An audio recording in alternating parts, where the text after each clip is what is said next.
انا عطاولي واحد الهديه اصوروا لنا ولا صورنا صاحبي صور. ايه ولكن ذاك الفم علاش راه داير وادي ربي لا حول ولا قوه. الله يرحم والديكم. جزا الله تعالى اللجنه نتاع مسجد ورش على هذه الهديه الطيبه والتي تؤرخ لذكرى دروس 29,400 وألف بمسجد الإمام العظيم إمام القرآن الإمام ورش رحمه الله، الذي كان له وجه كالشمس كأن الشمس تجري في وجهه. فالإمام ورش له فتوحات ربانية، وإننا نستشعر هذه الفتوحات الرمضانية المختلطة بفتوحات هذا الإمام في هذا المسجد المبارك. وإن كان من فتوحات أخرى ومن تجليات الله تعالى، فإنها من تجليات هذا العمل المخلص لهذه الجمعية المباركة، لهذه الأعمال الطيبة التي يشهد هذا المسجد المبارك من دروس محو الأمية، من تحفيظ القرآن.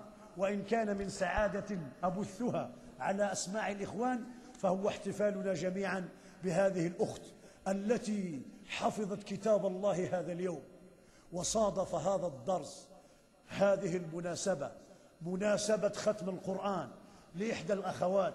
فإنني أقدم هذه الهدية لهذه الأخت المباركة، وأسأل الله أن يرفع قدرها في عليين، ولسائر الأخوات والمؤمنات اللائي يملأن المسجد ويأتين لمحو الأمية ولتحفيظ القرآن ولتعلم العلوم الشرعية، سائلين الله لشبابنا من الذكور أن يتجهوا الوجهة التي تتجه أخواتنا. فإننا أينما ذهبنا إلى مسجد وجدنا إقبال الإناث على الدين أكبر من إقبال الشباب، فهل هذا لا يبعث فيكم المنافسة؟ وفي ذلك فليتنافس المتنافسون، ولمثل ذلك فليعمل العاملون. فجزاكم الله خيرا. وكما رزقنا الله المحبة في الله، فنسأل الله أن ننادى يوم القيامة جميعا: أين المتحابون فيه؟ أين المتحابون في جلالي؟ أين المتزاورون فيه؟ اليوم أظلكم في ظلي يوم لا ظل إلا ظلي. وجزاكم الله خيرا، وصلى الله على حبيبنا محمد. أتمنى أنكم تواصلوا معنا هذه الدروس إن شاء الله، رمضان إن شاء الله. إن شاء الله في رمضان، ما بعد رمضان الدعوة. لا إن شاء الله، لأن هذا الدرس ما نكملوش إن شاء الله تعالى من رمضان العاقل. ما نقدرش نعطي حتى شي مسجد شي وعد باش ندير من رمضان. علاش؟ غادي تعذروني، لأنني إن شاء الله تعالى في الأسبوع هذه لا ماشي منا، هذا عمل نطلب الله تعالى يتواصل، لأن أحب الأعمال الله يدواهم وإن قل. عندي درس تاع الجمعة قبل الجمعة، أعطي فيه هذا الدرس، نعطيه نبني درس يبني. هذا شحال 17 سنة وأنا فيه درس يبني عند المسلم العلم وشخصية المسلم المتزن. إذا لابد أن أواصل. ثم هنالك الخطبة، والخطبة هي بوحدها إلى بنادم غير دراء.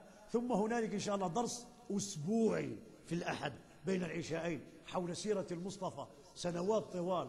ثم هنالك جلسة أسبوعية يتربى فيها الشباب، هي جلسة تاع الشباب، يعني نحاولوا ما يمكن هذا النقص اللي كاين نعوضوه الإخوان كيديروا دروس، نحاولوا ما يمكن ندفعوا من كتاب الله سنة رسول الله صلى الله عليه وسلم.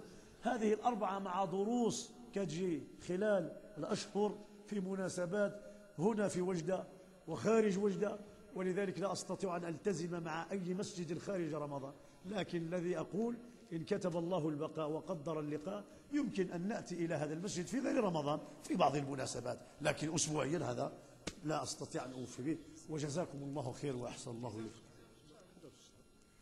يا أخويا من بعد إن شاء الله. الله يحفظك، الله يكرمكم، الله يجزاكم.